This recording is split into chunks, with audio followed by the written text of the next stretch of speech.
I don't know what happened. All right, we're live again. We're live. Here we go. All right.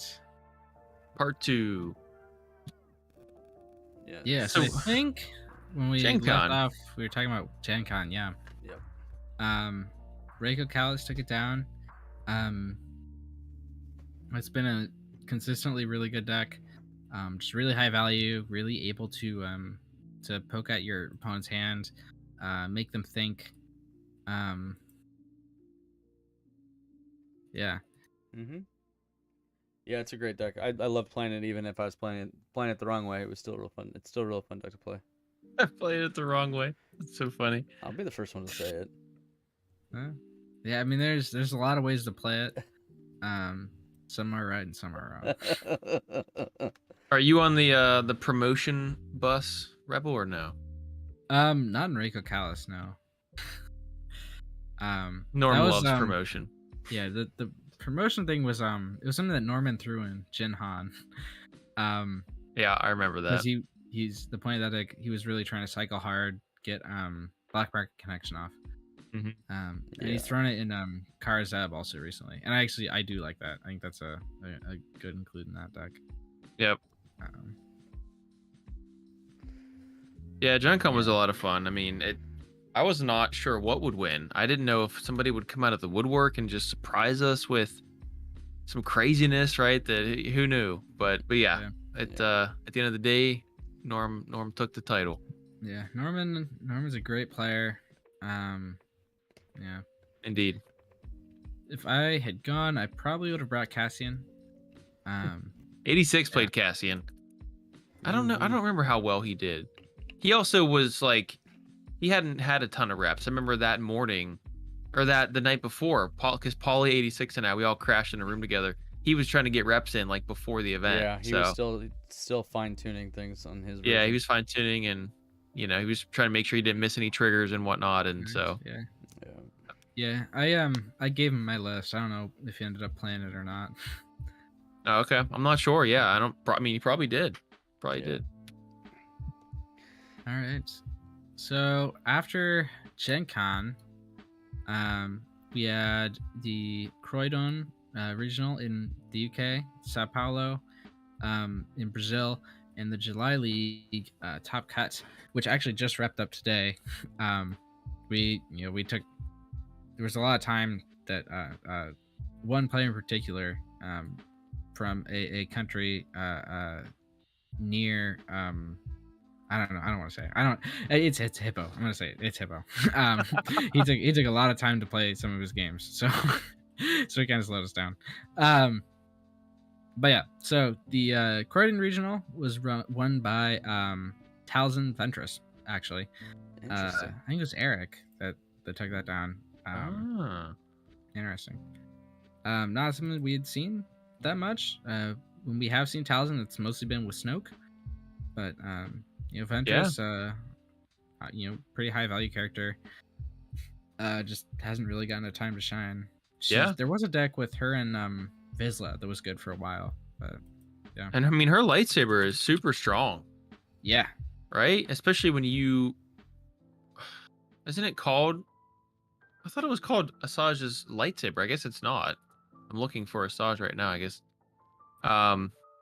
Anyway, I thought it said when you played on her, you reduce the pay sides, right? Which it has some indirect pay sides on it. Anyway, that lightsaber is really good. Yeah. Yeah, and the Sao Paulo regional was won by, I think it was won by the Vizsla Deathwatch Mando deck. And we also saw at that tournament, we saw some trademark Brazilian weird 3-wide decks. We saw, I think it was Jeff Olivia on, it was like a Deathwatch Mando, Death Trooper, Elite Death Trooper, and Imperial Navy Squad Leader with Strategic Discipline. Is that a burn deck? No, it was like supports. Yeah. Okay. You were like, you were using like the 125Z speeder bike and stuff like that. Oh, okay. You've mentioned Vizsla a lot, and sometimes the Deathwatch Mandalorian. Rebel, do you recall how often is Blackstall Station being played in any of those yellow villain decks? Is it seeing play or no? it's mainly only getting played in the Vizsla Mando deck, where it's like those two together, and in like other decks that are like trying to abuse the Mando power action or the Deathwatch Mando. Like I think I'm not sure actually, but I think I'm pretty sure that Game Slayer's deck runs it, the Pyre double Mandos. Gotcha. Yeah, so like any deck that's trying to abuse that is gonna run it, but not really outside of that.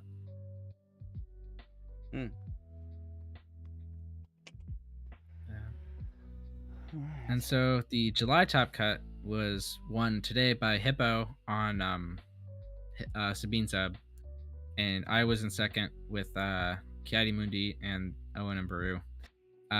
It was an interesting deck that I think my teammate Malak was the first one to discover it. Might have been Beacon Fire, but I think it was Malak. And I kind of took it and played it at this event and did really well with it. It's really high value. Kiadi Mundi and Jedi Saber. Like Jedi Lightsaber, if you have two of them, you can recur it every turn to get 3 shields back, one from Kiadi and 2 from the Jedi Saber. So that gets you a lot of protection. Owen guaranteeing you either Tusken Camp or BB-8 turn 1, obviously really good. Baru just being a free resource every turn is really good. The deck has a lot of health, and you can use Jarkai, and you can use like the big defensive cards like Way of the Jedi and Headstrong. So it's a really high value deck that I've been having a lot of fun with recently, and couldn't quite beat the Sabine Zeb deck, but yeah. Yeah, I'll have to go back and watch that because you streamed it, right? Yeah, I did. I want to check that one out on the Destiny YouTube channel. It's nice. Yeah, you have my Strain of Consciousness alongside it. Kind of, it's me being a bit salty because I really hate the Sabine Zeb deck. But yeah. Yeah. It's a lot. It's a lot to stream and play. It's a lot to just think about. It's like someone's over your shoulder, and you're trying to worry about like production value and viewership, and you're playing a very highly competitive match. That's a lot, dude. So that's I usually I was gonna say that's why I do so bad at all the release events, because I'm usually streaming all of my matches, and maybe that's my. I usually try and just whenever I do that, I just try and not focus on the stream as much. I always turn off the chat and that's good. Try and focus on the game. Yep. All right, we're in the home stretch now. What else we got? Yeah, so moving on, we had the Seeking Answers mid-cycle event, which was like a couple of weekends ago. Yep. And this is where we see Norman taking it down with the Karzeb Strategic Discipline version. I was second place with the Kiadi deck. Top 4, we had Hippo on Sabine Zeb. We had Game Slayer on Vizsla FM. Yep. And then we also saw Beacon Fire make a bit of a splash, although he didn't make top cut, with Lando, Cassian, High Stakes. Trying to play some mods on the Falcon and potentially use Cassian to reset the Falcon. It's interesting. In that Vizsla FN deck, or do you maximize FN's power action, or do you really just care about him as a 13-point red villain? You're not necessarily super trying to maximize it. Like, I used really only 5 weapons. It was like 2 Vibros, 2 standard issue blasters, and a Westar. There might have been 2 Westars and 1 standard issue. I can't remember. Yeah. But it was not super high on weapons. But it is obviously really valuable if you can get it off. Yeah. Yeah. It's mostly like just a yellow red villain aggro deck that uses Vizsla, because Vizsla's he's a really strong character. And he's probably going to be for a long time. Yep. Wyatt says, "What's up, Joe?" Yeah, I see that. He's one of my kids' friends. Nice. Oh, nice. Yeah. Yeah. And so yeah, the Karzeb Strategic Discipline deck ended up winning.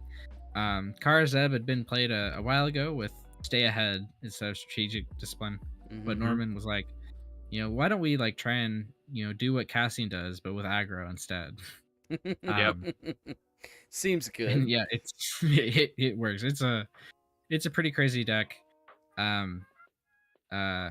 We actually saw it go head to head with my Cassian supports in the August top cut, fairly recently, and I ended up winning it 2-0. So it's not quite as insane as the casting deck, but it still is pretty insane. I think I hear shots Uh, fired. I'm just saying.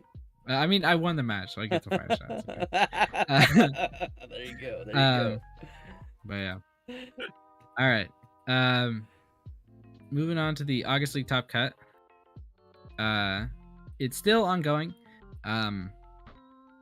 The state of it is basically I'm waiting in the finals with the casting deck. I beat out Liquid Snake on Karzab and Stevdav on Kiadi Moody Nianum Strategic Discipline. He beat out Random Mando, who was playing Mando Sniper. go. Interesting, he was running 2 elite Mandos, 2 dice Mando, 2 dice Sniper and high stakes, rather than 3 dice Mando, 1 dice Sniper, without a plot, which has been the traditional Mando Sniper. Yep. But yeah. And so yeah, the tournament is like, it's kind of lopsided. So like I'm waiting in the finals.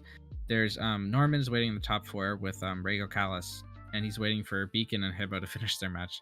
Hippo again taking a long time to play those Come matches. on, Hippo. He's Come also on, on people. Sabine Zeb again, and Beacon is on Kylo Evzan, which has been a deck that's been Oh. like lurking in the tier 2 for a while, and he just finally decided to give it a shot.